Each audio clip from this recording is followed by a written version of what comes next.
Oh, good, you're here. Come on. This is the centre of performance. Whenever there's a top performance in New Zealand, it all comes from here. That's Lisa Carrington. She's been doing that for days. That's the boy who got the hole-in-one in Tokyo. Oh, he did it again. Hey, Finn, how's the performance going? Top tier. Nice.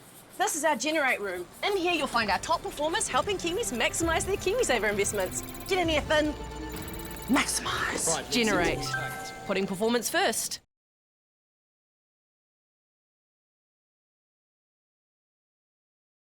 Jamie Milne, welcome to my podcast. Oh, good morning, Dom. How are you? I'm doing good. Are you nervous? I'm so nervous, mate. Been in the toilet 12 times. Why? Why are you nervous? Oh, mate, I am, without sounding like a stalker, I am a fan, mate. I've heard you and know about you for many, many years coming from New Zealand. So I'm actually very privileged and honoured to be able to come and sit with you this morning. So, yeah, it makes me nervous. Well, likewise. It's a privilege and an honour to have you here. Would it be fair to describe you as like the David Goggins of New Zealand? Oh, you've come in hot. I'm like his little Maori cousin, I think. I'm like a much more diluted version, but thank you. Yeah. Okay, well, who is Jamie Milne? Oh, great question. Look, I'm a father of, blended family, if I'm honest. We've got 6 kids, 1 on the way, so very busy. Business owner, a mental performance coach by trade, and a strength and conditioning coach, and that's kind of me in a really short little nutshell. Yeah. And the answer to that question, who is Jamie Milne, you didn't mention any of your accomplishments or anything, which I think is really good. It means you're not defined by these things. Thank you. But the CV's impressive, right? Oh, thank you very much. There's world records, world record attempts, and just some crazy endurance runs. What world records do you currently hold, if any? So I've got 4 of them, 4 or 5. 5 world records. 4 of them are official and 1 is unofficial. So 4 are recognised by Guinness World Records and 1 is unofficial. But there's did a 100-kilometre ultramarathon with 20 kilos on my back in the bush. That's 1. I did 22,222 double unders. That's at 2 skips per 1 jump. Did that in 12 hours. The world record for the most amount of chest to ground push-ups in 1 hour, which was just over 1,000. Chest is still not growing, Dom. I've been pumping this thing since I was a kid. And You're jacked. You're huge. No, come on. Wait, so that number again, so what, 1,000 press-ups in an hour? Oh, it's about 1,100 in total. Yeah, so that's that chest all the way. I don't know if you've seen the other world records with the push-ups, and they're doing these little half things. They're barely moving, look like they're dry humping the ground. But chest to ground, so it was about 1,100, something like that. What does that work out to be per minute? Oh God, have you done the breakdown? Mate, I'm from Whakarua primary in Rotorua. We don't do numbers, bro. We don't do numbers. Yeah, I can't remember actually. I don't know. It was maybe something like 20 something per minute. Incredible, something like that. Yeah, it's crazy. God, when did you start to burn? Oh, actually, truth be known, immediately. Yeah, immediately on that one. It everything I'd done in training, it was just completely out of the blue. So cramping and stuff like that, which had never actually happened generally. So, so if you ask about the burn and stuff like that, it happened pretty much within the first 10 minutes. So it was just managing the discomfort of cramping, which I'm sure you're familiar with your marathon running. So and it's always weird cramping across the chest, because I always think my heart's only a couple of centimetres behind my chest. Hopefully that won't ripple out to my heart. But first 10 minutes. Yeah. What was it? Was there another one that we didn't mention? Another world record? Yeah, I attacked the 24-hour strict pull-up world record 3 times. So I never did get that one, but little side note, you mentioned David Goggins. I bet his record, and I must admit I messaged him on Instagram. He didn't get back to me. Did he see it? Oh, good question. I don't know. I can't remember. But yeah. But his inbox just must be full of people that have outdone him at something, right? 100%. Yeah, he's like the benchmark that everyone's chasing. Well, yeah, most people, yeah. So how many pull-ups did you do? 4,267 in 24 hours, yeah. Wow. How many did Goggins do? I think he was about 4,000, or late 3,000s. The guy, there was a Korean soldier who broke the world record just recently, and he got just shy of about 11,000. That's insane. Mate, like insanity. And he's a rig, absolute rig. Muscles on muscles. So you mentioned the Guinness World Record for doing an ultra marathon, 100 kilometres with a 20 kilo backpack on. Yeah. I've got a weight vest at home that's 20 kilos. I can walk for maybe like 20 minutes in that before the shoulders really start to hurt. Yeah. 20 kilos is a lot of weight. It's a lot. It was just shy of 22 hours. Right. Yeah, tough, and a tough ultra marathon. Actually, it's in our hometown on the Sunshine Coast, the Blackall 100.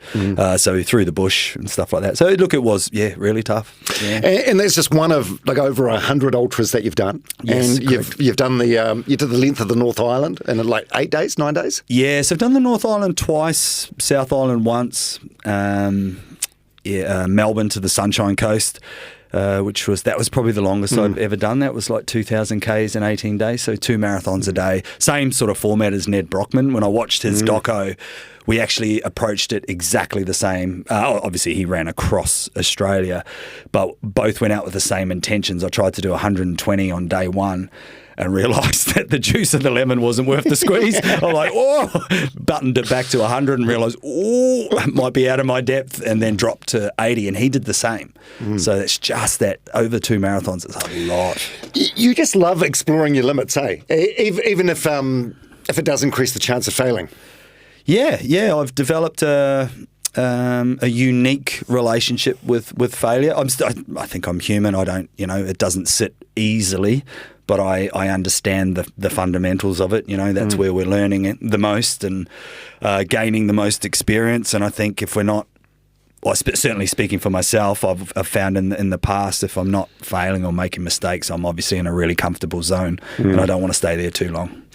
Yeah, there's that saying that failure's a stepping stone to success, 100%. Which is true. It still fucking sucks though, right? 100% it does. I think of all the world records, and I've got percentage-wise, statistically, I'm not doing that great in terms of attempts and ones I actually have. So it's funny, like two recent podcast guests I've had, on both ends of the spectrum. Laurie Mains, All Black coach, 1995. Yeah. Wow. I asked him how often he thinks about the 95 Rugby World Cup, which the All Blacks lost in the final. I remember, yeah. And he said he thinks about it most days, 30 years on. Wow. And then on the other end of the spectrum, I had Hamish Kuron, who's like the world's best high jumper at the moment. Yep.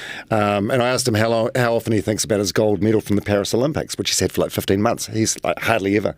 Oh, so you have these wins, and they don't really. They don't. I don't know. You sort of you park them and move on. Yeah, I think you said it beautifully just at the start. Things for a lot of people it doesn't define them, but now when you mention those names, I can see why I'm so nervous, mate. Like Laurie Mains was on a pedestal for me as a kid, so it's like, oh my god, I'm in the same room. Well, I heard a quote from you. You've said you've tasted the bitter flavour of failure, which is very poetic. But how do you stop those moments from defining you? And how do you move on from the fails? When you say you're going to do something, like you're going for this world record and then you fall short. Look, I think that's, for me, it's been a real delicate dichotomy. Like, it's been a real delicate dance. Like, as you said before, I don't enjoy it, and in fact, my internal dialogue is horrific. When I have come up short many times, and I get all the I don't know if it's imposter syndrome, but the whole tall poppy thing, people don't care, why you even bother, and I get all that type of really horrible narrative, which your mind likes to remind you. Remember that time you stuffed up like this time? Yeah. Just to let you know, don't forget that, just how shit you were. So I think I'm not dissimilar than most people. But I do my best not to get stuck in it. And I think I'm infectiously enthusiastic about the next mountain. I'm always thinking about the next mountain. Even when I haven't even finished climbing that one, I'm always looking for something else. Some might call that maladaptive. I just think that's just how I've been wired since I was a kid. What does maladaptive mean? I think... Don't ask me to spell it, bro. Jesus. Sounds like maladaptive, like just unuseful, insidious, like kind of, poisonous. Like a poison on a drip type thing. Slow, not useful is probably a better way. Yeah. So where did the love of suffering and doing hard stuff begin? Oh. There's got to be a why. You've got to be a twisted individual. I thought it was only a matter of time before you come with the big ones. Where are those tissues, mate? There's some wet wipes.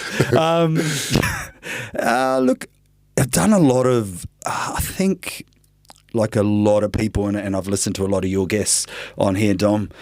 It started really early. I just didn't realise it. You know, I grew up in Rotorua, out in Whakarewarewa, or Fenton Park, Waka, well below the poverty line. We never had a car, ever. So, and no money for food. My mother left when I was really, really young, only a few months old, which was kind of unheard of in the late 70s, early 80s. I think it was out there, but it just wasn't that common. So I was raised just by my dad with some influence from my grandparents. He was a diver in the Navy here in Auckland, but he had quite a horrific motorbike accident, which gave him some brain trauma, paralysis. So he was never the same after the accident. And so inherently, I with no car, no money, the only way I got around, which was like a lot of kids, was I just had to walk. And it wasn't until we were visiting home about, I don't know, maybe 12 months ago, and it just occurred to me one day, I thought, I wonder how far my school was from home. I'd never like Google Maps it or anything like that. I thought, So we drove it. So instead of doing, I drove the actual route I used to walk to school. Mate, it was exactly 10 Ks. And I'm like... So you're doing a half marathon every day? I was doing a half marathon every day to go to school. And like I didn't have an umbrella. I didn't even have a school jacket. And I did have shoes, so I never did it barefoot, like some of the hard-ass stories you hear. So it was never barefoot. But that was 20 Ks. And I thought, whilst I wasn't at school for very long, like only a couple of years in high school, that was a massive distance. And I think that, like, just no choice, just had to adapt and just had to find that resolve to just go to school. Whether it was a bad day at school, a good day at school, that's the only way I was getting to school. So I think, if you ask me honestly, I think a lot of that, that was kind of the perpetual start there. Were you running or walking to school? They must have, if you're walking, that's like an hour and a half. Yeah, no, and it was terrible. And I still to this day, I'm like, mate, I just didn't think anything of it. No wonder I was like 18 kilos dripping wet, like nothing to me. But yeah, it was, sometimes I would jog, like if I was late and I think similar to your story with your mum, Dom, which I read, my grandfather was like an enormous fan of marathon running. So I was dragged all over the North Island to the different running events, from Huntly to Taupo to Auckland. And so that, I think, was in my DNA. So every now and then I might break my stride and have a little trot. But you're generally walking, yeah. You mentioned your mum before. Is she still alive? Do you have a relationship with her? No, so not at all. Nah. So did you see her growing up after she left, or? Great question. When I was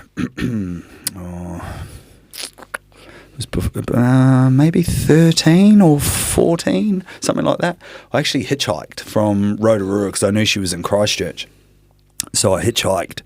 Again, now when I look at my life now in hindsight, I'm like, oh, why are there no surprises? And I think, like, this morning I did a quick 20K before I came in here to warm up for the podcast. I think, it's all connecting the dots, isn't it, really? So I hitched from Rotorua to Christchurch. And again, mate, I was 13, 14. And just... Now I think about it, like all the children I've got, I think there'd just be no way. They'd have more chance of flying in the air, letting them hitchhike. But I did, I stowed away on the ferry, got on a train. Like, I didn't have any money, but that was my attempt to meet my mother. It was, that was my fantasy, my dream. When I was finding life really difficult as a kid.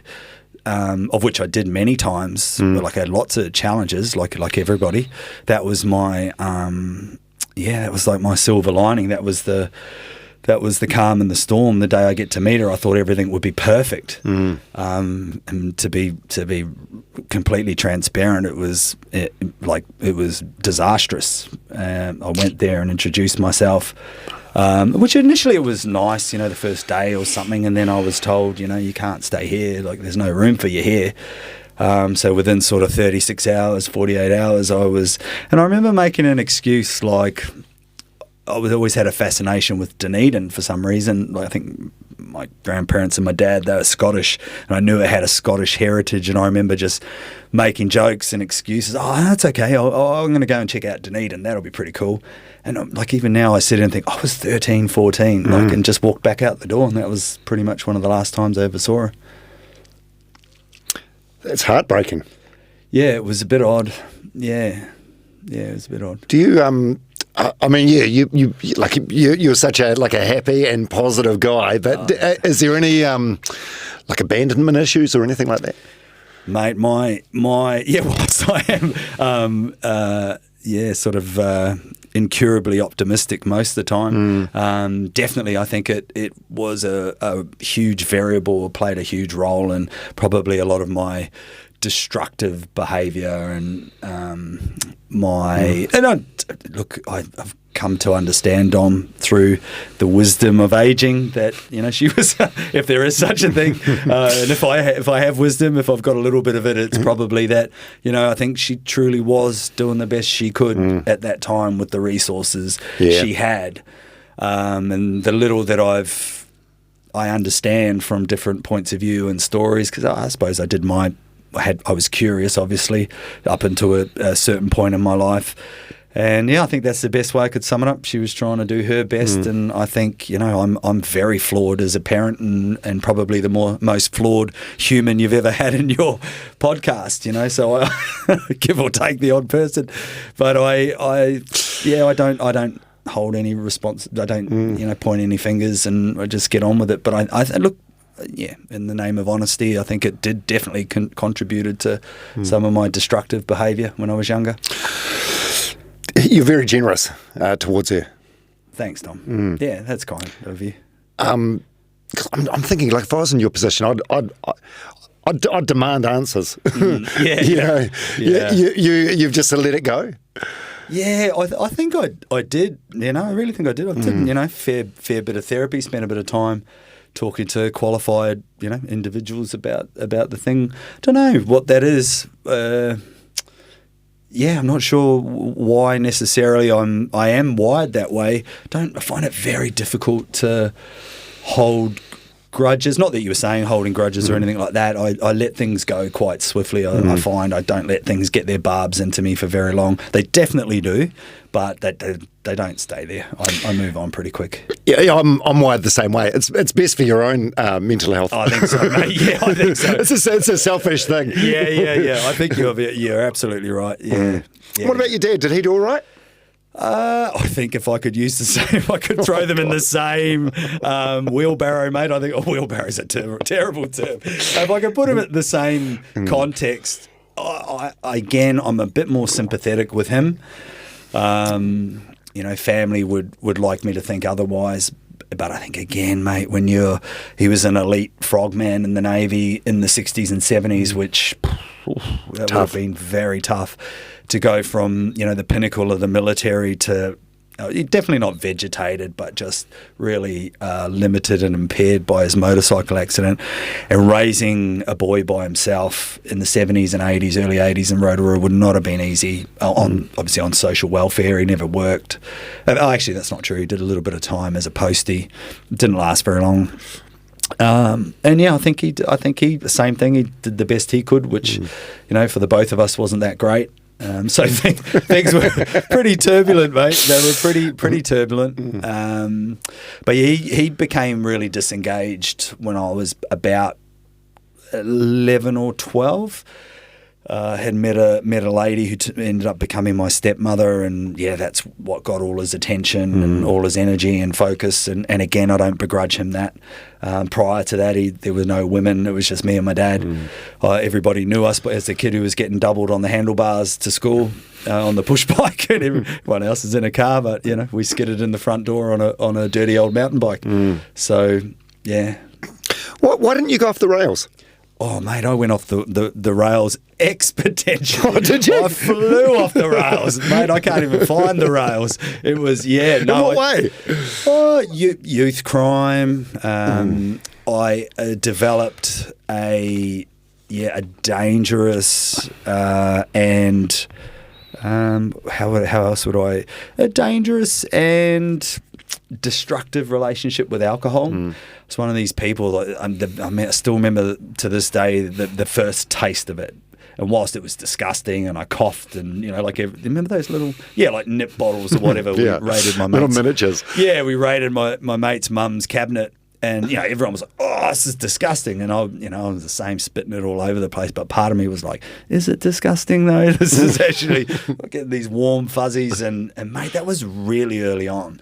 And so I spent a lot of my life, in and out of AA. I've been through the AA system 4 or 5 times. And so as much as doing better and bigger things recently in my life, it took a whole heap of chaos to get there. Yeah. What's your relationship with alcohol like now? Actually, pretty good. Yeah. I've had a number of periods of sobriety. Longest was just about 4 years. Lots of psychological work. Lots and lots and lots. And I mean like a lot of time spent trying to figure it out. And so essentially now, oddly enough, after a lot of deep psychological work, I can have 1 or 2, at the very most 3, and I would do that maybe once a quarter. So, but prior to that, I was firmly of the belief, and in AA, they ask you 2 questions, and I don't know if you're familiar with the AA structure. They ask, if you start drinking, can you stop? And the answer for me back then was a hell no, like just a sniff of it, and it's on for young and old. And then the other question they ask is, do you have it's almost like a manifestation. Do you fantasize about it in the sense of, if it's getting to lunchtime, do you think, oh shit, I can't wait till 5 o'clock and have a cold beer or a glass of wine or something like that? And of which I answered yes to that as well.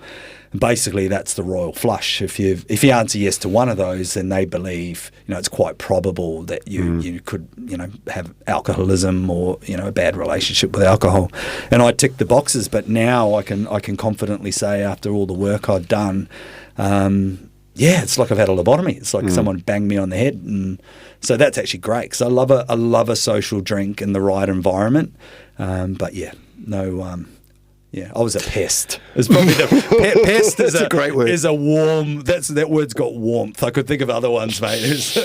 But a pest is probably a good one. Well, the things that you do and the things that you've got done, you can't do that if you're going to be a bad drinker. No, you can't have it both ways, especially when you get into your 40s. Yeah, I thought I could, but it doesn't turn out. So your peers at school, what would they say about you back then? See, that's always fascinated me. I spoke to a friend once, not that long ago. I emceed his wedding, and he said that they all talked and they believed that I'd be the first to die out of all of our group. Just reckless and a bit of a misfit. And so that's kind of the only insight I've got into what they might say. I'd actually be curious, but I'm not sure I want to know the answer, to be honest. Yeah, I've changed so much over my lifetime, and I credit that to being, they say vulnerability and courage sits on the same thread, and I think I've been vulnerable enough to be courageous enough to get help when I needed it many years ago. So I think, changed a lot and evolved a lot. So I'd be curious to know. Yeah. Well, so why the Navy? You joined the Navy really early, right? 16. Yeah. Which, for someone that's involved in like youth crime and is off the rails, it seems like a weird. Did you just know that you needed help, or you needed to find discipline, and you hope you'd find it in the Navy, or what? I think just a bit the same sort of thread as I spoke about my mum. I felt the Navy was always a possibility. I didn't think, I thought. I always felt like the black sheep, I really did. I felt like everybody else was normal and everyone else was functioning and they had all the things that a human being would need, and then there was me. And so I thought, at a long shot, I might be normal like everybody else if I can get into the Navy. And so that sat in the back of my mind. And I think I just followed the organic process, but I think because my dad was in there and the recruiter that I met in Rotorua at the RSA, he knew my dad. So as soon as he saw my last name, he asked me, "Is your dad Ian Milne?" And I said, "Yeah." And I think that held a bit of weight. But it was back in a time, Dom, when you could get in with no school qualifications if you just wanted to go into the sort of not to be an ordinary rate type thing instead of an officer. You didn't need any school qualifications. I believe it's a lot different now. So, What did the Navy teach you that life hadn't up until that point? Oh, that is a sensational question. The honest answer, it gave me everything that nurturing and sort of the nourishment of mum and dad you would normally get. That's what I got. And I don't mean like a lot of us in those days in the early 90s, there was a lot of bullying, big, really bad bully culture. So I wasn't special. I got bullied, wasn't particularly tough or big or anything like that. So, and when I talk about nourishing and nurturing, like I'd never been taught how to wash myself. Like just that memory of going into the shower cubicles with the instructor. And now, I don't know if they do this nowadays, he's there with a bar of soap, like literally like the ABCs of washing yourself. So you only got 2 minutes on a frigate to get in there, get out. So we get under here with the bar of soap, we get the bells and whistles under the junk and then the backside, and then you're out of there. And I was thinking, no one's ever shown me how to do that. So you get under there with the soap and then... so stuff like that. Like I just was that seems baffling. Oh, no, that's like really bad. I'm like, there I am at 16 and what was I doing before that? I'd hate to think. But yeah, stuff like that and how to make your bed and standards. I often remember... and I was really fortunate. The instructor I had... guy Andrew Fleck, he was great. I remember him saying, the standards that you walk by are the standards you accept. So, they got to have high standards. Yeah. And so just that you'd normally get from mum and dad. Well, a person could get normally from mum and dad. Did you immediately sort of thrive in that environment with structure, discipline, boundaries? Oh, it was definitely good for me, but I had that misfit sort of character, like even jumping over the fence at the college over there. I'm so glad I've been out for a while. I could probably get away with sharing the story, but like telling everybody we're going to church and we're over the fence at Tamaki and off to the pub and getting maggoted and back over the fence and coming back from seeing baby Jesus in the morning like twisted, and I was the kind of the catalyst and the one encouraging everybody. So I was running amok, but I was disciplined for that. I was in trouble all the time. So, but it was good. It was really good. I have no regrets. I have no regrets. What were the best and worst things about the Navy? The best things for a troubled individual like me, you hear about that. What do they call it? Like compulsory military service. I don't quote me on this, but I think some of the European countries still have it. Maybe like Sweden or something. I think Singapore does. Oh, do they? Do they? Great. Yeah. So I've heard about it, and I think for an individual like me, Dom, it was perfect. Like to iron out some of the chinks, teach some standards, probably not values, but standards, behaviours, attributes and traits of a decent human being. And because of the nature of the environment being a bubble, those traits and actions for individuals to be decent human beings that can be nurtured in that environment. So, what's a good thing? And that's what I think gave me a great structure and fundamentals to go out in life. At my time in the military, the stuff that wasn't great, or the inverse of the good stuff, was like the drinking culture. For me at the time, I loved it. I fell straight into it. The power drinking culture. We were issued 2 cans of beer every single day when we were at sea, like everyone. And if you didn't want your beer, I could have your beer and stash it in my locker. And even a generation before me, they used to issue rum on the flight deck. So at 2:00 every day, you go up and get your issue of rum and put it in your coffee cup. And so it was nurturing a power drinking culture, of which I loved. So, there's places I've been overseas, Dom, I couldn't even tell you what happened, where I was. And I think now, like, man, I've been to some of these countries and I can't remember anything. Like, I literally can't. And so, and then they wonder why a lot of people that had a propensity for violence or troublemaking, like myself, would just get ourselves in the shit because we're blind drunk all the time. And so that, but I think they have. I think they've reframed it. They've reset. I think there's not much tolerance for that anymore, which I think is a good thing. Well, there's never been I don't think, a better time to be a non-drinker. Like, no one's I don't think anyone's calling you a pussy anymore if you don't drink. You know? My wife calls me a pussy. No, it's not for drinking. Yeah. So you left after 7 years. So by 24, you're done. Why did you leave after 7 years? Oh, your questions. Yeah. Were you made to leave? No, although I was on my last warning. Great question. Yeah, I was literally on my last warning. They said anything related to alcohol or drunken, scraps, you're out. And I was like, okay, this is not ideal. And the irony, and this is why I asked you about the police stations. The police stations moved. So I actually started recruiting to go into the police. I went all the way through to the commissioned interview to become a police officer, and I wanted to become a police diver and was ticking all the boxes. And I don't think I'm speaking out of turn here, I'm going to get anybody in trouble, like even my exams to go into the police, like I felt like they really wanted me. Like I still can't do mathematics and things like that, and all my grades were like just passed. So like to get in the police was like 50% here, 50%. I was thinking, how do I get 50% in a maths test? Never had 50% in my life. So I felt like they really wanted me in. But through that process, which was maybe about 9 months, and I was doing the work experience over here at Auckland's CBD, I got myself into another drunken brawl, and I can't fight really to save myself. I thought I could.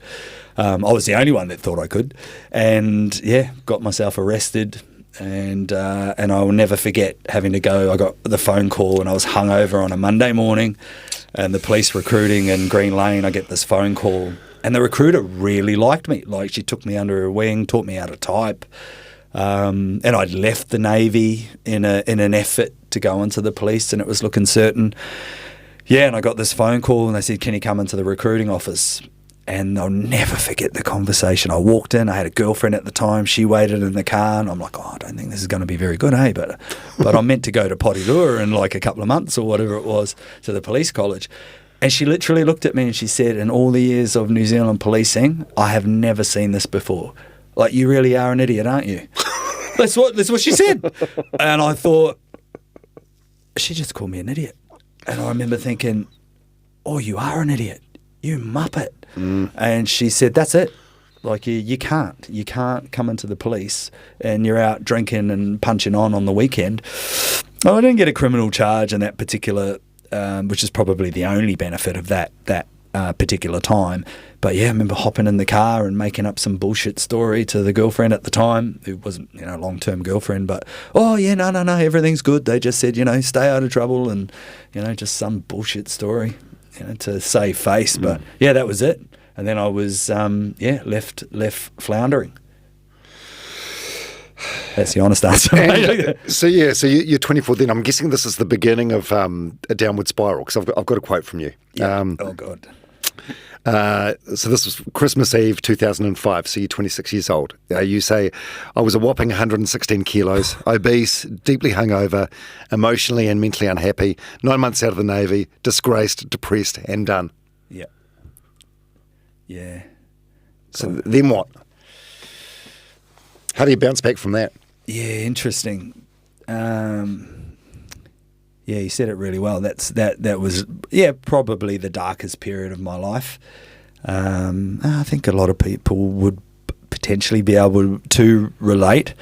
I just felt like an absolute failure, like an embarrassment, and I truly was defined by my time in the Navy, and it was always very proud, Dom. Like, if I'd go and catch up with mates and go back home, there'd be a party, and people say, oh, what do you do? And like, oh yeah, I'm in the Navy, I'm just about to go into the police, I'm going to be a police diver. And of course all the girls were, oh, and then everybody else, it was a real conversation starter and a discussion point. Now I had nothing.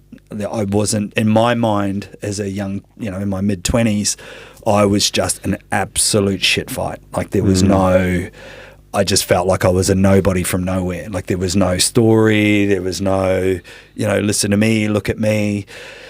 And I think because my vice being alcohol, that was an easy way to anesthetize myself and numb things. And so I did that, like, extraordinarily well. Did a little bit of travel during that time, and I just, ate fucking steak and kidney pies and beers and donuts. I don't know. I essentially got pregnant on food and beer. Like I went from 75, which obviously I'm not meant to get pregnant. I was like a little brown bubble. I went from 75 kilos and pretty athletic. Like I was very fit to 116 kilos, and it was my grandfather was the fork in the road. He was the one that called me out on my behaviour, and that was probably the biggest turning point in my life, was that moment with my grandfather. It's a huge act of love, isn't it? It was dressed up as a smacked ass, really. Really? Yeah. And could I just share a little bit about that? 100%. Yeah. Thank you. So I had disappeared for 9 months, and as you alluded to, I had gotten swollen. And so last time he'd seen me, I was going into the police, 75 kilos, athletic. I was the superstar grandson that he was very proud of. And I'd come home, and I think I get this date wrong. I don't know if it was his 70th birthday or 75th. So there's about 20 family members all gathered, and we're out on the farm in Lake Okereke in Rotorua, out by the Blue and Green Lakes. And we're all sitting at this table, and I came in, and he was already there, and I hadn't seen him for 9 months. And I remember him, and he was Scottish, and I remember him looking up. I'll never forget it, like his piercing eyes looking at me, and then he just looked back down. I was like, g'day type thing. And he just didn't say anything. And it was that real artificial conversation, and there's the big white elephant in the room. Nobody was saying anything, and I gave him a bit of a half-ass hug. And so the night carried on, and by this stage I'd probably necked about 9 Stein grenades. And I remember eating oxtail stew, and there's white bread rolls everywhere. I'm covered in fucking gravy and crumbs and shit and beer. And I was halfway to twisted. Sweating, that was another thing I remember about being really overweight, like sweat dripping down the nose into my bowl of stew. Didn't matter, added to the seasoning, I'm into it. And like everybody was kind of quiet, no one was saying anything, and I just heard in this deep like Scottish accent, "You look disgusting." And I was like, oh, and I remember thinking in my mind, wonder if he's talking to me. I wonder if he's talking to me. So I, of course, take another mouthful. Why wouldn't I? So I start eating again, and then he's just like, "You don't even look like my grandson. You don't look anything like him. Like you're sweating, having your dinner, you're covered in crumbs. You're disgusting. Like what happened to my grandson?" And I just felt like, oh my God, I'm going to burst into tears. So, another mouthful, and I thought, no, he's definitely talking to me. And I was thinking, about now, I'd love the ground just to take me away. Like maybe if my heart stops, or if I just faint or something, it'll all be over. And I remember hopping up, because he didn't stop. He sort of kept going with the same sort of narrative, and everyone was like, my cousins were starting to get upset, and I thought, oh shit. So I started clearing the plates and the cups and making my way into the kitchen. I remember getting into the kitchen, just dropping stuff on the table, and I just burst out in tears. My stepmum came in, got the old warm hand on the lower back, the old back rub and the cuddle, and she said, "Oh no, he doesn't mean it, Jamie. He just doesn't know how to, communicate. He just hasn't seen you, and he's tired." And I never forget just thinking he meant every single word, like he meant every single thing. And so I remember going to bed that night and lying in bed, $1.16 round fella lying in bed, and I remember thinking, that's it. I'm going to get up tomorrow morning. I'm going to run 5Ks. I'm back into it. I hadn't done anything for 9 months. I was like, that's it. That's enough. I'm done. And as sure as that memory is, I remember waking up the next day so hungover, like a possum had shat in my mouth. I'm like, oh, no, that rank hangover. I'm like, oh. I was like, nah, go on. Put my shoes on. I ran 5K. I think that took me about 2.5 hours. Something like that. I don't know. Went for a run, and mate, I never looked back from that day. And when you talk about love, it just took me a long time to see it, but it really was that. Like, he meant it, and I think I perhaps wouldn't have listened if it was anybody else, but because I loved him so much and had so much respect for him, and as much as it stung more than any, and still to this day, you talk about Laurie Mains, whilst it's a different context, I think about that. Not every day, but a week wouldn't go by I don't think about that moment. What was the catalyst for you becoming the man you are today? I think that was. I think that really, really was. I mean, I definitely, like I said, I'm very flawed and I make mistakes and fallible, and I, continued to do that, but just not to the same degree. I think it was from that moment on. And I don't know, did you ever read Tim Ferriss's book, I think it was the 4-Hour Work Week, and he talks about the harajuku moment, how the Japanese have a term, the word is harajuku, and it just basically means a swift and rapid change in your path. You're going left, and then something happens, an event or a moment, you completely change direction in a positive and profound way, and your life is never the same. So that was my harajuku moment. I firmly believe that. When did your granddad pass away, or is he still around? No, he did pass away. Maybe 4 years ago, Dom. Right. Oh, so he got to see you do all this cool shit. He did. When I ran from Melbourne to the Sunshine Coast, when I went around Tasmania, he would send me little videos, courtesy of my uncle. He was a very proud man. He got to see the benefits of his sincerity and authenticity, his words. Did he ever apologise for? No, definitely not, mate. Holy moly! Like, a spade was a spade, bro. It was definitely not a shovel or a set of hedge trimmers. Yeah. Oh, says what he means what he says. Oh, I was talking to Liz about it the other day. I remember saying to him, "Oh, Granddad, I want to get my ear pierced." It's back in the early 90s. And I said, I'm going to get one. I'm going to get my birthstone, the Sagittarius, it's green. And he said, yeah, that's great. You come home with that and I'll rip it out of your ears. And sure as shit, that's exactly what he did. Yeah. Well, so I'm guessing that was sort of like your rock bottom moment, the 116 kilos. There's probably people listening to this or watching this that are at their own version of rock bottom right now. Like, what would your advice be to them? How can you turn it around? Yeah. When it might seem impossible or just too difficult. Yeah, I definitely remember it being Mount Everest. Like, when I laughed and joked about that 5K, I actually think it was about 2.5 hours, if I'm honest. It does look. I had a mild asthma attack. I remember that. I went to the Lakes Care pharmacy, and the doctor said, "It's because you're so big, buddy. That's why you can't breathe." I was like, "Oh my god!" So that was my first experience with asthma, but. It does look like a mountain. That did for me. Like, it really did for some time. And I'm probably a bit more pragmatic and methodical now, Dom, especially with my line of work. I like to look at the underlying psychological mechanisms without getting too much in childhood trauma and on the undercarriage of everything. And what I mean by that is I've come to understand that we do things like that, or we continue behaviour if we get benefits. And it sounds quite simple, and in theory it is simple, but that sort of introspection, well, what are the benefits of eating 3 pies a day, drinking a dozen beers? Most people that I've come across in my work will tell you there's no benefits. But if there was no benefits, we'd stop the behaviour.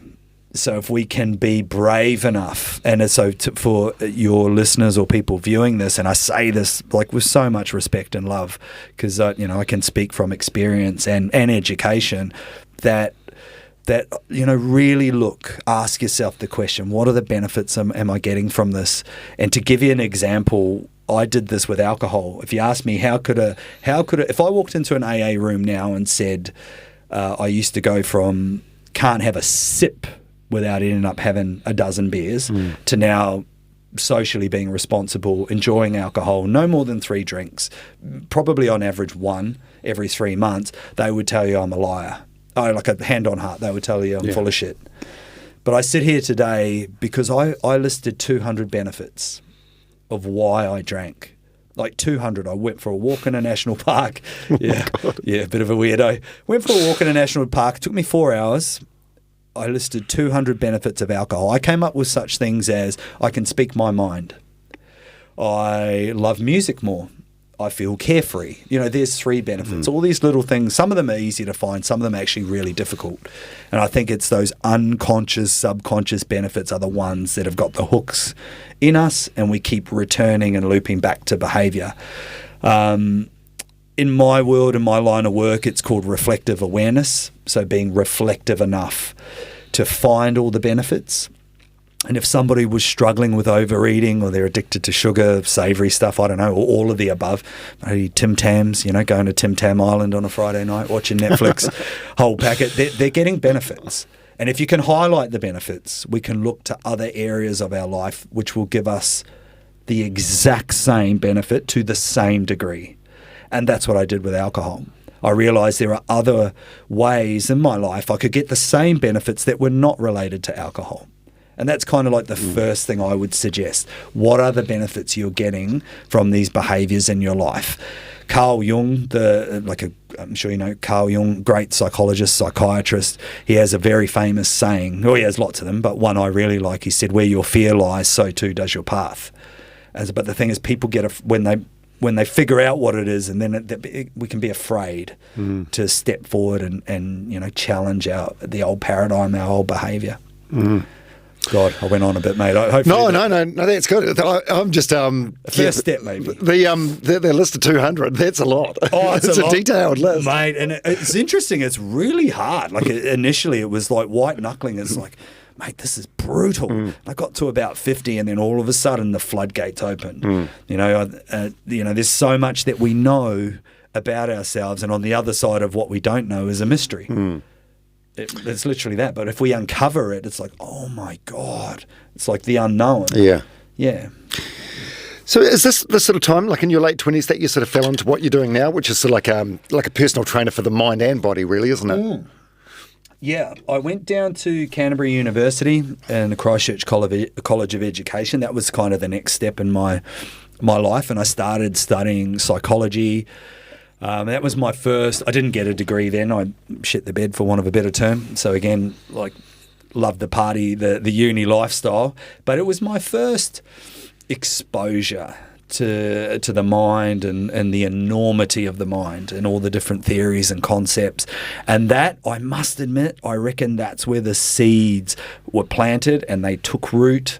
Thankfully, they've flourished in the last 10 years, and that was the start of it. But I always had, well, not always, but I had an affinity to fitness and things like that. And I saw friends of mine were earning money, training people and things like that. So that started a 20-year career in the fitness industry, of which it's been glorious, like absolutely incredible what I've been able to do and the impact I've been able to make with other people, and not dissimilar to anybody else in this industry. It's a service-based industry, but I think if people can do it well, oh God, you can make such an impact, bro. And that impact we never get to see. Yeah. We really don't. You change one person's life, it ripples out to their marriage, to their children, to their workplace, and this kind of ecological ripple effect is really quite incredible. But argue we'd never really get to see those results. I mean, it's so gratifying, You're helping people be the best version of themselves.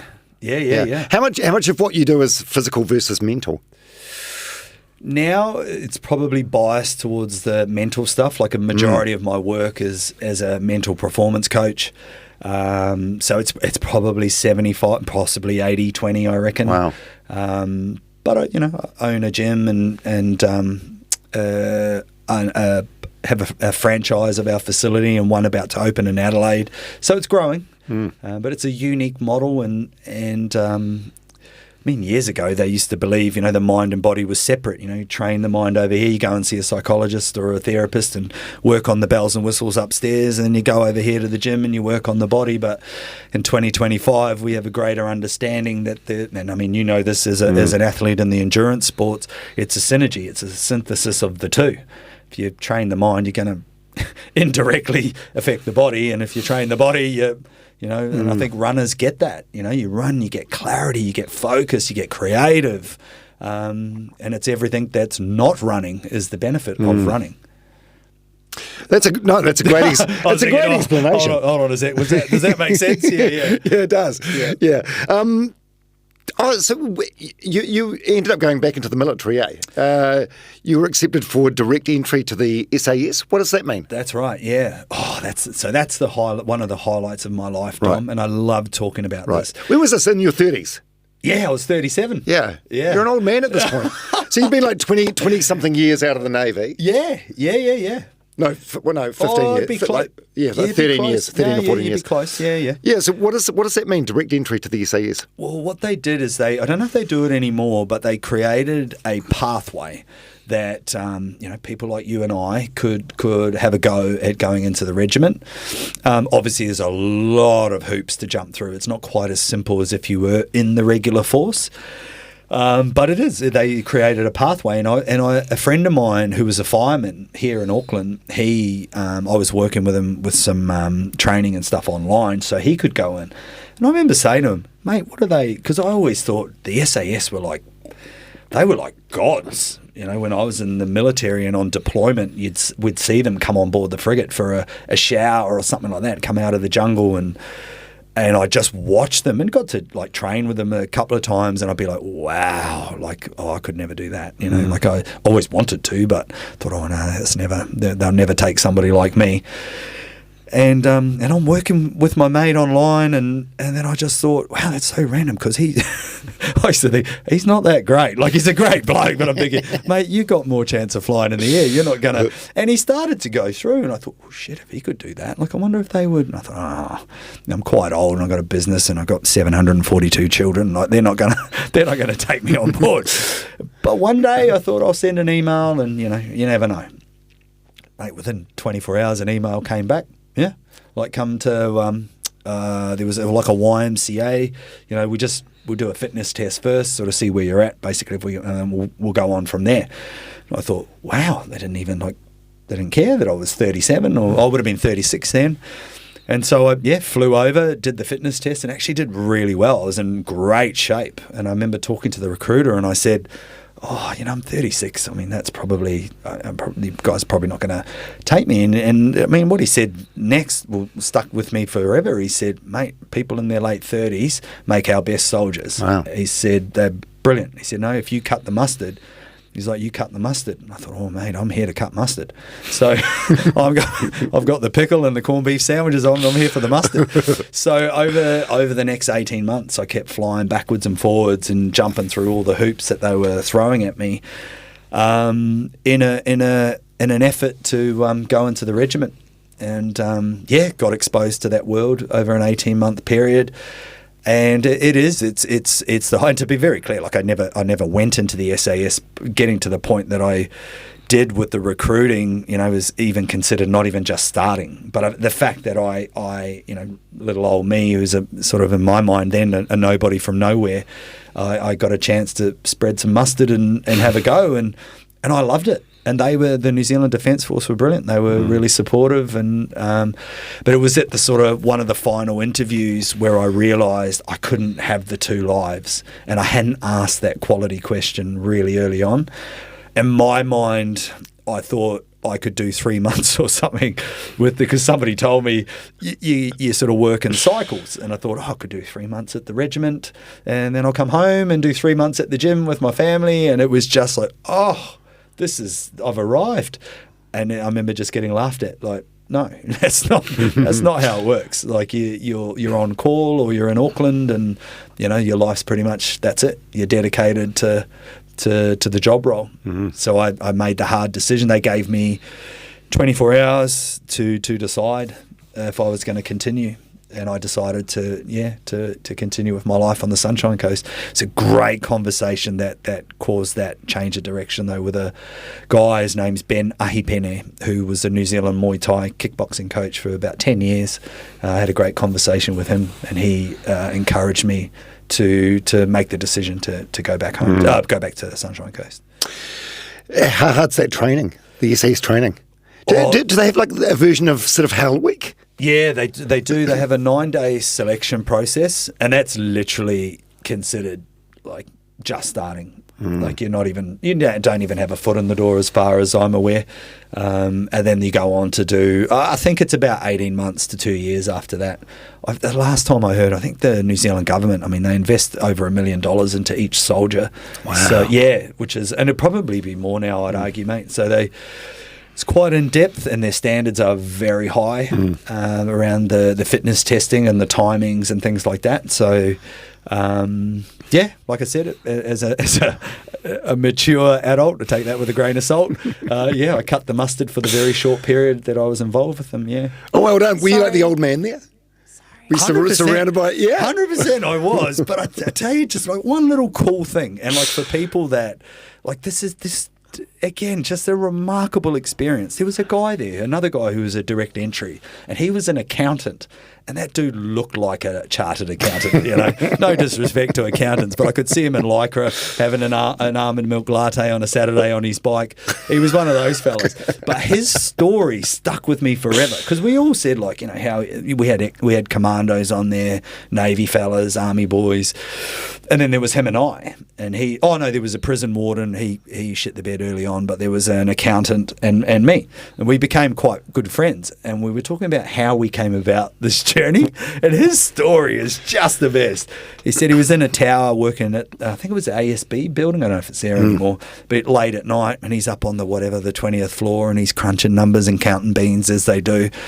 And he says he was one of the only ones in the office, and the security fellow was downstairs, and the story was just the best. And he said, I was sitting there one night, and I'm looking at spreadsheets and Excel, and he's into it, and then all he hears was this helicopter, and he's like, fuck is that? So he's gone over to the window, and there's just all these dudes decked out in black, like rappelling down the side of a building from a helicopter, and he's like, oh, like terrorists.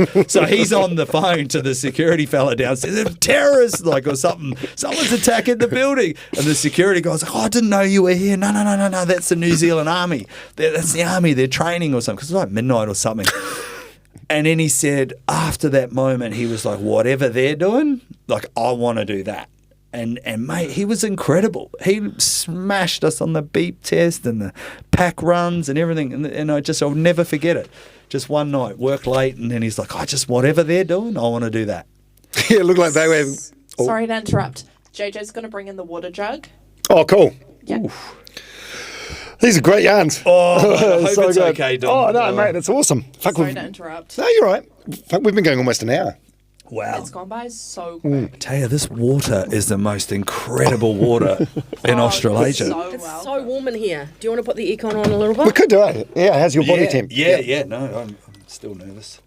We've got to Still leave it in nervous. here. Oh, thank you, JJ. Yeah. That's so nice. It's amazing. That is going to blow cold on you, so it might get to a point where you want to turn it off again. No, why that's we don't okay. leave it on, but it's so hot in here. Thank you so much. I hope it's okay, Dom. Mate, it's awesome. Oh, thank It's you. fucking great. Excellent. So excellent. Oh, you're very kind. Thanks, We're JJ. loving it. And don't worry, I'm looking after your wife. Oh, I was going to say, yeah, she calls in. Is she all right? Not running amok out there. She's enjoying listening to you. Oh, Has she learned anything new? Yeah, I know. Am I going to get hung after this? Opening my big Is mouth. that on? I think so.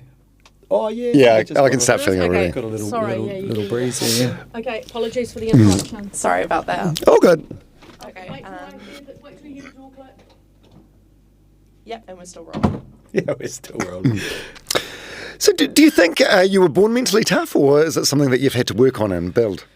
Another great question, Dom. I think we have some innate abilities, and I think whilst we might have a propensity to have some, mental toughness, some resilience, all those sort of buzzwords, I think it's built. I really do, mate. Like, that's my honest opinion.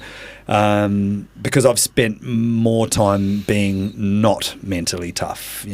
I would consider myself historically like a bit weak, to be honest. Like, I had a real sort of a bias towards quitting. Like, I'd quit a lot when I was younger. I think over time I've developed and forged that what you refer to as mental toughness. So I think it's developed and built is my answer. That's such a good answer because it means.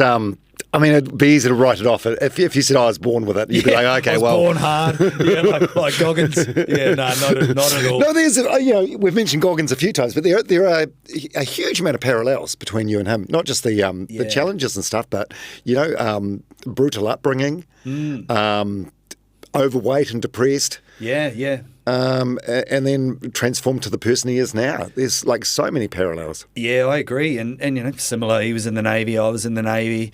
And look, I do draw a lot of parallels from him. I wasn't a big fan initially, but I think that was probably a little bit of tall poppy, being a bit of a wanker, to be honest. And I think if I look now, I think he really is quite inspirational. I would argue to be difficult to maintain. Is that character, that persona, how he is, off camera and things like that. It can be so hard to walk around like stay hard, be hard, like all the time. Like in the dairy down at the IGA and the Coles, get hard. It's like, well, really? I don't know. I nearly raced against him in Hawaii. Actually, I don't know if you've ever heard of the Hurt 100. Yes. Gnarly trail ultramarathon, and he was meant to race. I was so excited, like nervous and anxious, but I was so excited. I thought, oh man, if I beat him, my God. And he was there, but he was injured. But he came to the race brief and stuff. I felt sorry for him. He got swamped. People just, and I totally get it. Yeah. But I stayed away and just sort of watched and observed the enigma. But yeah, I was gutted. I wanted to race against him. He doesn't seem to have good life balance. Like he just seems to be training all the time, and just making his life as unpleasant and as uncomfortable as possible. And it's like he seeks the inconvenience, the discomfort, the adversity. Yeah. But look, I get it. Like I oddly understand it. Like I really do. Part of me sympathises and I'm very compassionate, to what he's doing. I understood a while ago that compassion means to suffer together. Passion is a French word. Passion means to suffer. And if I am compassionate, or like if I'm passionate about running, it means like I love to suffer when I run. But if I'm compassionate, I'll suffer with you.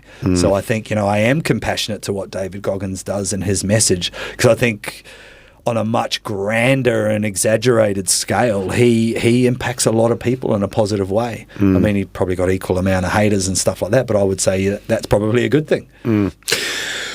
Yeah, I say to people, the only way you can avoid having haters is to do nothing. Do nothing, say nothing. Yeah, that's right. Yeah, it's much harder to be the man in the arena, isn't it? Oh, it's so true. And I suppose people love that critical stance, or some people do, but essentially it's, I'm not religious and I'm not biblical, but I love that little quote. I remember it from school, but it was like, let he who casts the first stone be without sin. It's like people are judging others, but I mean, ultimately they're judging themselves or the part of themselves they dislike. But it's easy to throw some shit at old mate who's in the arena flogging his guts out. Yeah, Like, such a wanker. It's like, oh, maybe I'm a wanker. Someone online saying, Jamie's a flog. He didn't break the world record for the most press-ups. It's like, well, what have you done? What have you been doing for the last 12 hours? Just let me know how many push-ups. Oh, it was funny. One of my old instructors, he was an instructor at the Navy diving school, and I remember having a go at the Navy dive course the first time. I couldn't even do one pull-up. I had this fantasy in my mind that I'd just rock up and do the required pull-ups, which I think at that stage is maybe like 8 or 10 or something. I didn't even do one. And I remember doing like the legs going like this, trying to get up there, and all I got was, oh yeah, fat boy, don't dare get your chin over the bar, and then piss off, go back to the chef's school. And I was like, oh. And then when I did 4,267, because we're relatively good friends now, I messaged him on Facebook. I said, old fat boy doesn't do too bad nowadays. Old Steady in the Breeze couldn't get any back then, but I said, I'll tell you what, I get a few now. Yeah, funny. So what about resilience? Resilience is a big sort of buzzword these days, and everyone's aware of the importance of it. Is it something that we can only learn through suffering, or is there some other way it can be built? Yeah, again, I think that compound effect is really helpful with this. I think brick by brick, experience by experience. builds, without sounding too cliche, a bit of a wall of resilience, or an igloo if you want to build an igloo. I don't know, but I think it is block by block, experience by experience. I can't remember her name off the top of my head, but she was a New Zealand SAS psychologist. Oh, yeah, I know who you mean. I did an event with her in Christchurch the other week. Yeah. She's married to Jamie Milne. He's a former SAS guy. That's right. That's right. And I read her book, and I apologise for not remembering her name. It's on the tip of my tongue anyway. But she shares an insight about resilience, and I think there's lots of different definitions. But she said it's basically one's ability to focus on the main thing before you get to an opportunity to focus on what is considered the main thing. So if you think about marathon running, if you're prepping for one of these big marathon events, it's focusing on the main thing, which would be your running, your sleep, hydration, nutrition. That would be considered the main thing before being able to focus on the main thing, which is the marathon. And so I think that's whilst it sounds a little complex, I think it's also quite a simple definition, or like anything in the psychological world, they're all theories, ideas, and concepts. Like, it's very hard to find tangible definitions of things, but I think that's essentially it. I've come to understand that mental toughness, which is similar to resilience, is about one's ability to stay focused. That's it. Like, it's such a simple definition, but so difficult in application. Like, you think in 2025, everything's fighting for our attention. If it's not, social media and the digital platforms and, glorious and great and powerful podcasts like this one, everything's trying to grab our attention. And the mentally tough ones have the ability to mitigate that and stay focused. And I mean, humans can only focus for about 9 seconds at the moment, science tells us, which is worse than a goldfish. So if you can be mentally tough and resilient and stay focused, that's a competitive advantage. That is literally a competitive advantage. Yeah. I've heard you in other podcasts talk about the unbreakable mind. Yeah. What daily habits, keep that alive for you? Are there any non-negotiables on a daily basis? I feel like I'm getting myself in the shit here with all these quotes, and they have an unbreakable mind. Meanwhile, I'm a mess. You're not a mess. In all honesty, it is. What you just said then, I love that, mate. I can't accredit this to anybody, and it's doing my head in. So I apologise if I'm stealing somebody's quote. And I'm not referencing them, but we don't rise to the level of our goals. We fall to the level of our daily protocols and habits. So you can set any type of goal. I say, I'm going to have the most resilient mind. I've got an indomitable will. I've got a tenacious resolve. I'm unbreakable. I'm, all these wonderful cliche things. But that's easy. I'm going to make $1 million. Easy. I'm going to have a property portfolio. I'm going to run a marathon. So easy.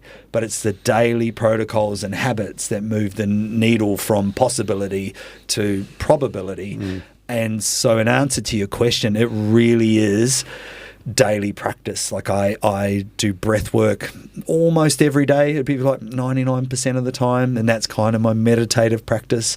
Do it for 20 minutes. I reflect every day. Every client interaction I have, and even quite possibly this podcast, I'll reflect. I think it was Socrates that said, a life not reflected on is a life not worth living.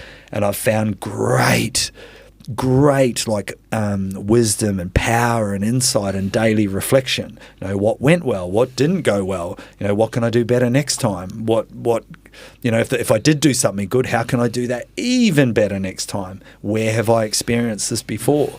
So this reflection has really helped me to, I suppose, have a mindset that's much stronger than my emotions. And I think that's really important. I think it was Tiger Woods who said emotions are really great except when you play golf. And it's like Warren Buffett said emotions are great except with money. And I'm like, yeah, they're like emotions. We can't run away from them. We surge with them. Like, I'm a highly emotive creature. I can cry if the wind changes direction. But it's having a mindset that's more dominant than the emotions, to keep them level, to keep them regulated. Not to be a robot, but just to have a bit more governance and, don't do dumb things when we get emotional. This reflection piece, is that written, or is it just something internal? No, I definitely write it. Yeah. If we don't write it, we forget it.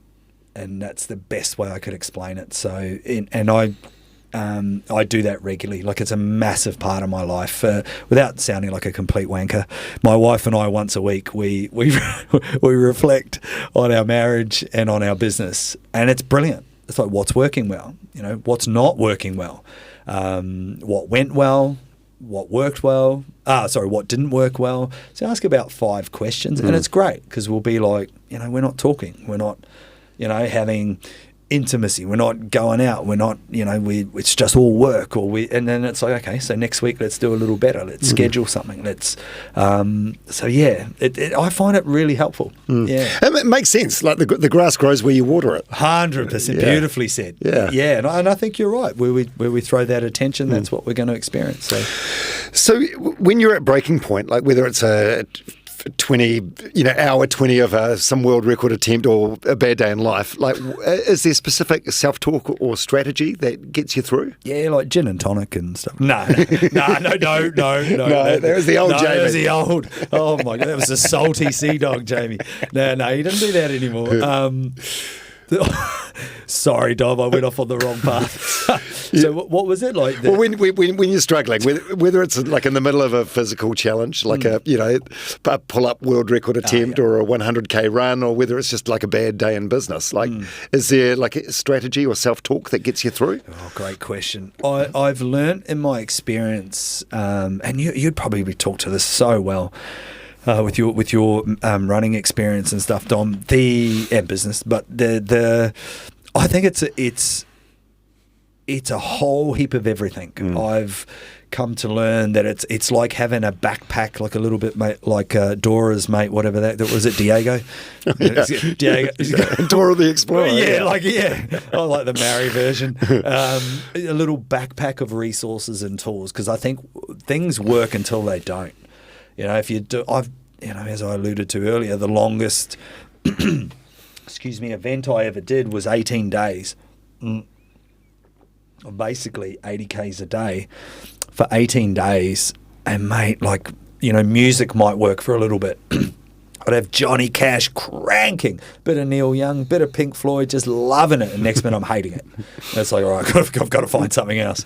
And I get all the fluffy performance psychology things, but I think ultimately, if I could narrow it down to one reliable and dependable tool, when like the quitting narrative starts, or the stinking thinking, or the shitty committee, or however people want it, the gremlins or the demons on their shoulder, I think being in the moment is really helpful. And asking ourselves, be where my feet are. Like, where are my feet right now? Like, being right there. Because I can't be in the future thinking about how shit this is and I've still got 100 Ks to run. I can't be in the past ruminating about the dumb shit I did as a kid and the people I've hurt. But if I'm where my feet are right now, I'm right here. So I'm right here. And then I can win each moment at a time. And sometimes, when it's really difficult, whether the kids are playing up or something's critical in business and a decision's got to be made, being right there and thinking, I've just got to win this next moment. And sometimes, like with the pull-ups, when you're doing pull-ups every minute, on the minute, for 24 hours, or doing burpees every minute, on the minute, for 24 hours, I've just got to win this next moment, because quitting happens in 1 second. And I've quit so many times, Dom, and interestingly enough, science shows us people, and I can speak to this from experience, like I quit on something, 5 minutes later I'm good to go again. But it happened in 1 second. Oh, I'm done. I just need to lie down. My knees, my shoulder, my fucking prostate, like whatever. Like I just, maybe not prostate, but I'm done. And then 5 minutes later, it's like, I could go again. But it's too late, you've lost the moment. And so sometimes being really present and saying, like, be where my feet are right now, gives me an opportunity to say, I've just got to win this 1 second moment. That's it. And sometimes that's literally what it is. For an alcoholic, a drug addict, it's like, be where your feet are. You going to drink that beer, or are you going to, we're going to just quickly knock it off the shelf or tip it down the sink, win that moment, reframe it, reset it, and go. Yeah. That's such good advice. Oh, thanks, Tom. That's really, I wrote really that cool. down on my handmade for an occasion such as this. How do you feel after you quit? Like the days and weeks afterwards. Awful. Yeah, like really awful. And What, like just shame or internal anger or? Yeah, I think it's all of those things. I don't deal with it well at all. One of the most difficult ones, I don't know if you're familiar with the CrossFit world, Dom. There's a whole heap of sort of, they call them WODs and workouts and things like that. They have a series of workouts called a hero workout, and they're historically like really difficult. And there's one called Murph, and it's a memoriam workout to a Navy SEAL who was killed. And so the workout consists of a 1 mile run, and you do 100 pull-ups, 200 push-ups, 300 squats, and then finish with a 1 mile run. And you do that with a weighted vest, like what you were talking about before. I think it's weighted at just shy of 10 kilos, so it's about 9 kilos or something like that. Generally, a normal person will get that done in about an hour. You know, elite individuals will be anywhere from 40 minutes to an hour. And me and a really good friend of mine did the Murph workout for 24 hours non-stop.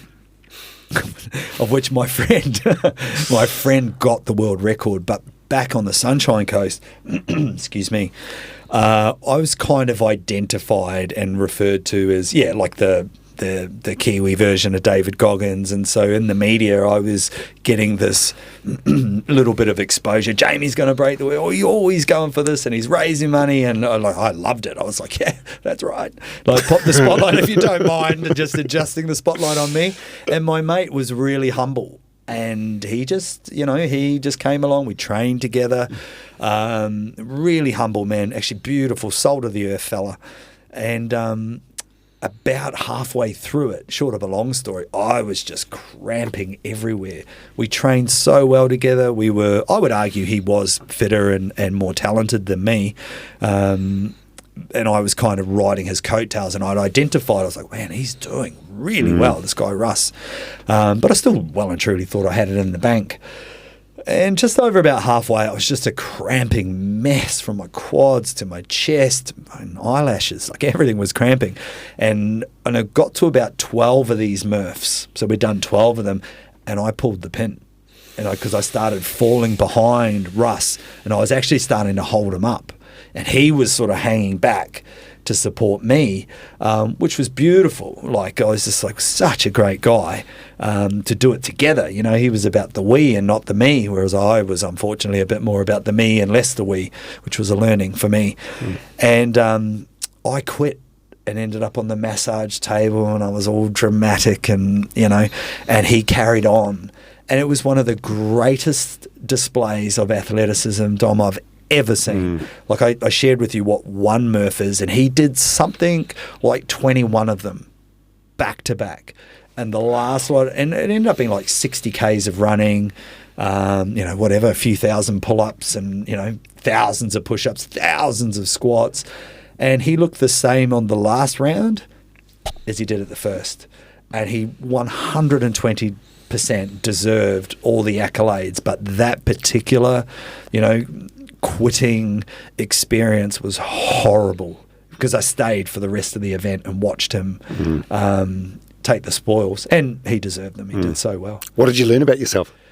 Well, good question. What did I learn? I learned that those experiences were such a potent learning environment people might argue, and maybe I sort of spoke bad about myself just then. I do have a great level of humility, but I perhaps could have had a bit more as well. And I think I did well to stay. Again, I actually didn't want to stay. I was like, I got to get out of here. And I think it was my wife that said, you can't do that. This is your punishment. Yeah. You will sit down and you will do as you're told. And you will watch. You think about what you did. You think about your actions, young man. Yeah, you got to be careful what you wish for. Yeah. So I think that was a real eye-opener to really embrace those opportunities. Because, if we're not learning, we're too comfortable. Yeah. Well, what are you doing next? Oh, great question. You're going to think that So you've created a rod for your own back, and that you've done all these things. So I suppose people are always asking you what's next. Yeah. So which creates a bit of pressure for you that you need a what's next. Yeah, 100%. Look, I have this delicate dance between, my body failing me. I heard you talk about your knees. I was thinking, oh God, yeah, I'm singing from the same song sheet. Like the specialist told me the other day, he said, oh yeah, definitely a full knee reconstruction. She put an X-ray of an 80-year-old's knee and then got mine and went, do you see any difference? And I said, no. I said, are they my knees? And he said, no, they're not your knees. He said, that's your knee, and that's old mate's knee, whoever old mate is. And I was like, oh, that's not great. So I run with a really bad knee, and just had my first cortisone. Oh, yeah, right. In my hip, that was character building. So yeah, I just managed the discomfort, but I don't think it will stop me. It's just a case of, just managing discomfort really. But running 400 kilometres in 5 days, so basically 2 marathons a day for 5 days with 4 friends of mine for a charity back on the Sunshine Coast. We run from Warana on the Sunshine Coast to Agnes Water in the middle of summer. So that's about 5 weeks from today. So haven't run for a couple of years. I've just sort of pumped weights and eating chicken and broccoli and almonds and trying to get massive and strong. And so, running around like a small block of apartments is not great, mate. It's quite hard. What do you weigh? Oh, I'm just shy of 90. So about 86, I think. Yeah. Yeah. But it's like a small block of flats, mate. Right? I don't look like a runner at all. I'm an ultramarathon runner. It's like, yeah, you are, aren't you? What would you say your best and worst habits are? Oh, best and worst habits. Best is like manners, I think. I'm very polite. I'm very respectful. As my nanny used to say, manners maketh the man. Mm-hmm. Still to this day, I open doors for ladies. All those basic things I think a lot of us were taught. So I was fortunate to get taught that really early on. And manners, just in interactions with people, whether it's at the bank or at the supermarket, I think goes a long way. So I think that's probably, and couple that with a little bit of warmth. I'm generally a sort of warm creature. Bad habits, I still have, I've got the sort of the complementary opposite to that. So in very extreme cases, I could probably get a little angry too swiftly, and I don't like that, and so I work quite hard on that. I've come to understand with my studies, I'm back at university as well for the last few years, but studying behavioural science, I understand that we've got, unconscious and subconscious patterns of behaviour and thinking, and they tend to rear their ugly head at the worst of times. It's not when you're feeling good and you've had a sleep in and you've eaten well and you've exercised and you're feeling positive. It's actually the opposite of that. So when we're running rough and we're overwhelmed and stressed and agitated and discontent, these unconscious patterns will come up. And so, things like, best way I could explain is like road rage and stuff like that. Like I'll wind the window down and toot the horn and abuse some poor innocent person for just going about their day. But that's like without sounding like a proper substandard human. That is like so rare, like once every 6 months. But I don't like that. I want to go through the world and just be gentle and enjoy the world. Yeah. You've hit the nail on the head. I'm exactly the same. Like if I lose it at someone, it's more about me than them. Oh, in every single case. 100%. Yeah, absolutely. Yeah. Yeah, no, that's me in a nutshell, Dom. Is there a what if that keeps you up at night? Are you good at parking things and moving on, or mate, are you a mind reader as well as a magnificent man? Jesus, I literally had this conversation with the wife this morning in the hotel at Ridges. Ridges is really nice, actually. It's a great hotel, but I was like, for the life of me, like like I said, and I'll be honest, I said to you, I was really nervous coming in here, and I know of you, listened to you for many years, mate, and have seen your guests, and I just, I felt like it's a real honour to be here and a privilege to spend time with you, Dom, and have a great conversation, I think. But in my head, I'm like, I'm a nobody from nowhere, you know. I still have these, and mate, I've had it the whole time I've been in New Zealand. I haven't slept well the last few nights because I've been in my head going, you know, truly am nothing special. And mate, bless my wife, bro. She said, yeah, you're not anything special, Jamie. That's what she actually said. You know, she's Maltese, she's a wog, she's harsh. You know, the old cash your card. Cash. Yeah. and a bag of lemons. No, she said, you're not anything special. Your story isn't anything special. Like, people have had hardships. And I thought, oh, geez, you're a harsh girl, as I was brushing my teeth. And then she said, it's what you're doing now that is what makes you special. So, you know, and Dom's having you on the podcast because of that. Not because of your story or who you think you are or not are, is probably the better thing. She said, it's what you're doing with it now, and people come to you because of that. And so that was really lovely, because I've spent so many days, discontent about, you know, this morning a part of me was excited and the other part was overwhelmed. That's some serious overthinking. Yeah. You see the smoke coming out of my ears? Wow. Yeah. I know it's too much, man, but yeah, that's this crazy thing I call my mind. Wow. What are your fears? What are you most afraid of?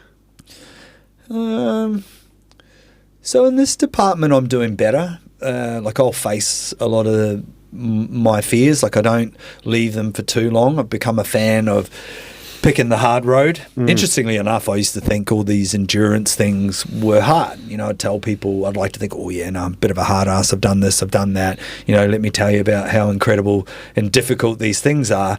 But I realised the irony of it is that if you enjoy what you're doing, then it's not really hard. And I thought, I suppose that makes sense. But the hard thing, you know, is I understand is, you know, difficult conversations and leaving toxic relationships and addressing problematic relationships with alcohol and drugs and things like that. I realised that's the actual hard road, and that's the road that a lot of people avoid. And I was guilty of that. The SAS taught me, in that very short time, I fell in love with their unofficial motto, which is always a little further. And it was based off a poem, and just those simple words, always a little further. And it comes from a poem called The Golden Road to Samarkand. And in that poem it says, we are the pilgrims, master. We will always go a little further, you know, beyond that blue barred mountain full of snow or that angry or shimmering or glimmery sea. We will always go a little further. And I think to myself, you know, Jamie, do you go a little further, buddy, or do you just do enough? You know, does the bar get set here so you can, you know, achieve it?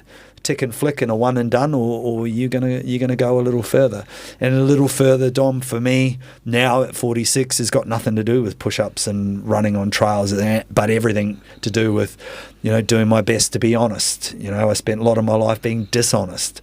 You know, that parallels with David Goggins. He talks about it a lot. He was a bullshit artist, but so was I. You know, that's how I survived as a kid, with, you know, that's, you know, stealing from shops to have something to eat. Like, that was dishonest, and that's how I spent my life. And so now the hard road for me is trying to walk that path. Well, not trying, I do walk that path of integrity and honesty, and it's hard. And, you know, doing the next right thing. You know, I sound like I'm on my soapbox preaching, but it's not always been like that. But I've identified that that's something I was afraid of. I was afraid of upsetting somebody, or so then I might lie by omission or not mention something because I don't want to upset them, and I don't want somebody to not love me or like me. I wanted to be like my granddad, so everyone would just love me. Like, why do you not love me like everybody used to love my granddad? Well, I'm such a lovable chap. Like, why do you not love me? Like, God Almighty. And so hurt when people didn't. And so I was very afraid of that, like not being liked. So I probably trended towards people pleasing and a yes guy. And so whilst that's probably my greatest fear, it's a fear that I work on all of the time. How do you work on that? Is it just being mindful? Being mindful of that. It's good having Liz, my wife, as she sees the blind spots. And wow, man, if I ever wanted to grow to be a human being, a decent human being, then she's my frame of reference. And I don't believe necessarily in coincidences that we came together, but she is that frame of reference for me. Like I try to live to be an individual like herself, and so she is a daily reminder of that, and I am very fortunate to have that. Are you proud of yourself? Like when you brush your teeth and you look in the mirror, you're like the guy. If it's a dim light, Michael Bublé in the background. Oh yes. No, do you like the fella looking back at you in the mirror? Oh, I'm not quite there yet, Dom. I wish I could give you the fairy tale answer, man. But in the name of the truth, I'm not there yet. Although I'm getting there. The needle's moving from dissatisfied to satisfied. So I'm probably a little bit more towards satisfied. Will I ever be there? Probably not. It's a moving target, isn't it? Oh, the bloody thing does keep moving, mate. Nike had it all. I don't know if it's Nike or Nike. I'm not sure. But that old advertising slogan, "There's no finish line," and I think how brilliant and intelligent that was, because that's what I think the answer is. I think there is no finish line. The bloody thing keeps moving. So yeah, not yet, but getting there. I think that's good. Yeah, we've all got to be work in progresses, don't we? The entire time. Well, your biological mum, like if she saw this or stumbled across it, like what would you like her to would you have a message for her? Oh my God. I assume she's still alive. Yeah, I think so. To the best of my knowledge, Tom. To the best of my knowledge. Yeah, I definitely hold no ill feeling, no ill feeling at all. Like I don't think I would even be capable of it. No, I hope that she has some peace, and I would let her know that I love her. If she hears this, that I do love her, and I hope. I could only imagine. I've had a challenging relationship with my oldest son, but we're right as rain now. It's been the old adage of the father-son sort of duality, that we're no different. But I think if I left him, I think that would haunt me. And I think she's probably been haunted for many years, and that wouldn't be nice. And so I hope that she's not haunted, because she doesn't need to be. I suppose, ironically, if it wasn't for her, I wouldn't be here, and there wouldn't, and other people wouldn't have had the, potential benefits of relationships with me, whether it was in fitness or psychological services, and other people wouldn't have a better life if it wasn't for the fact she gave birth to me in a hot pool in Rotorua, apparently. Oh, really? And the geothermal might explain my lovely beige skin. But I popped out in amongst the sulphur and the rocks. So, Merry Christmas. Yeah. Yeah, that's interesting. It's very, very big of you, very forgiving of you, because it'd be easy for you just to feel indifference, like she's dead to you. Yeah. No, I've had. Don't get me wrong. I probably had periods where indifference is probably a great way of summarising that. But no indifference, mate. No. I got warmth in my heart, and that's no problems. No problems really. What 3 words would you like family or friends to use to describe you? Say Liz was out there with the kids. What 3 words would you like them to come up with? Multi-layered, multifaceted, complexity. No, I don't. No, I don't know. I'm not meaning to flog the SAS motto, but I like the always a little further. I'm always looking at the next mountain. What's another mountain to climb, in like almost all areas of my life. Like it's not just. Definitely not physical. I'm back at university as a 46-year-old. Again, not that uncommon, but I left school at 14. When you think of academia, I'm 180 degrees from that. But it's always a little further for me. I have had my first conversation about a PhD So I'm looking to do a doctorate in behavioural science and psychology. You know, to put a doctor before my name. I mean, I'm not doing it yet, so don't put the cart before the horse. But you know, I've got that vision, and it's because, you know, I will always go a little further, and I love that. And God, I hope my family think that I'm like that, and not the multi-layered, multifaceted, complex human being. They say females are complex. It's like, hold my beer. Yeah. Hold my beer. Is your inner voice and a critic usually pretty good? No, no, not great, but easily influenced. Yeah, I know. I spent a lot. So I don't know. Have you come across David Neath, the mental professor? Yeah, I've had him on the show. Have you? Yeah. Oh, no, yes, you have. I listened to it. God, jeez. Yeah, he's awesome. He's awesome. Yeah, so very good friend of mine. He mentored me for 3 years. So we've had a long relationship, Big Dave and I. Actually, a bit too familiar, if I'm honest. The last time I talked to him, he rang at a FaceTime at about 8 p.m. We were just about to go to bed. FaceTime, I said to Liz, oh, Neathy's calling. I don't know what this is about. I hope everything's all right. So I put up the FaceTime. There's this big soccer ball head in the dark, like the light just on his, and you know his melon, like it's massive. This big soccer ball, and he's got no clothes on. He's sitting nude on a chair, and he said, how are you, buddy? What's going on? I'm like, oh, bro, no way. I didn't know whether I was aroused or frightened. It was a blend of the two.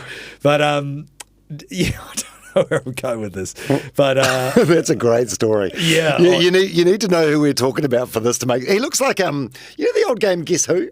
Oh yes, 100%. There's a guy with a bald head and a beard. He looks like that guy. Yeah, that's Neathy. Eric, I think his name is. Yeah, that's right. That's right. Yeah.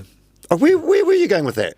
Oh, was it the inner voice? Oh, yeah, it was the inner voice. Inner critic, yeah. So obviously spending a lot of time with Dave, and he is, like without, you know, pedestaling Dave, he is, you know, one of the best at what he does. And so I learned very early on, because he coached me through a lot of the world record stuff, and then as I went on to work in the mental skills department, mentored me there. You know, he's a big fan of reframing and re-engineering thoughts and thinking to serve us. And so I, of course, grabbed that and ran with that enthusiastically. So, you know, our thinking and thoughts either contribute to what we're doing or contaminate. You know, it's going to help us or it's going to hinder. It's going to support or it's going to sabotage. And so quite often, again, you know, where are my feet? Pausing in the moment and thinking, you know, is this thinking actually contributing, Jamie? Is it the truth?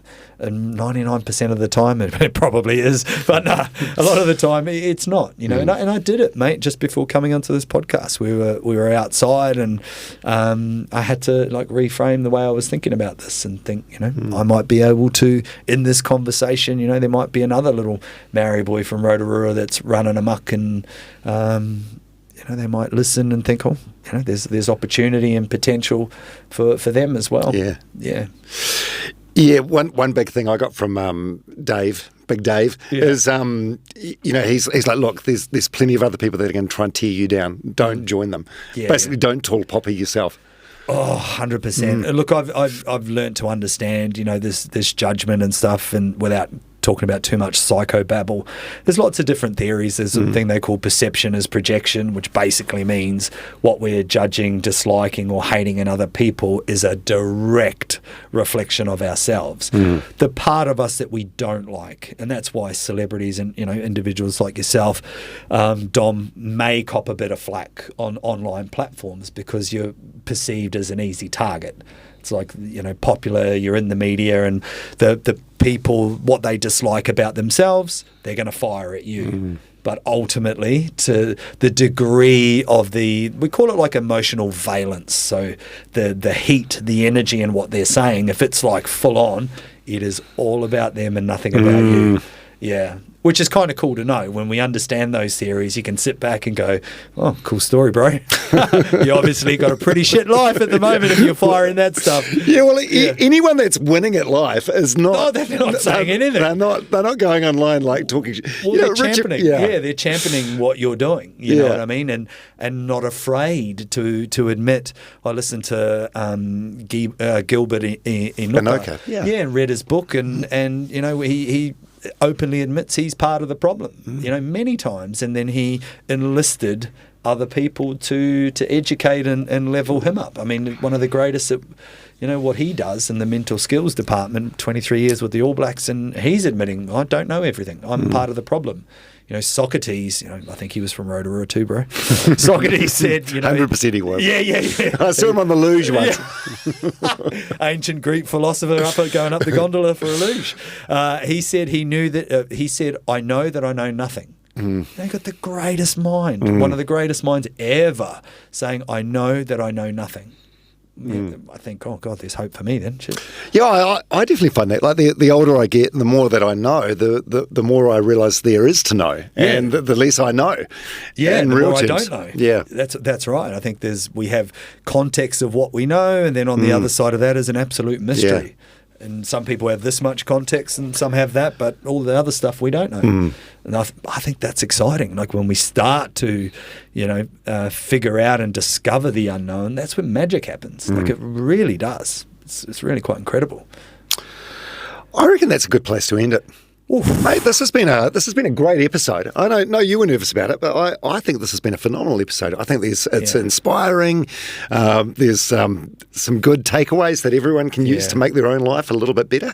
It's cool. Awesome. Dom, thank you very much. This has been brilliant. Jamie Milne, the David Goggins of New Zealand. Oh, get up, David. Get up. Thank you very much for your time, Don. It's I'm truly honoured, man. It's been awesome. Yeah. Hey, thank you so much. I'm looking forward to following your journey. Thank you, brother. Appreciate it.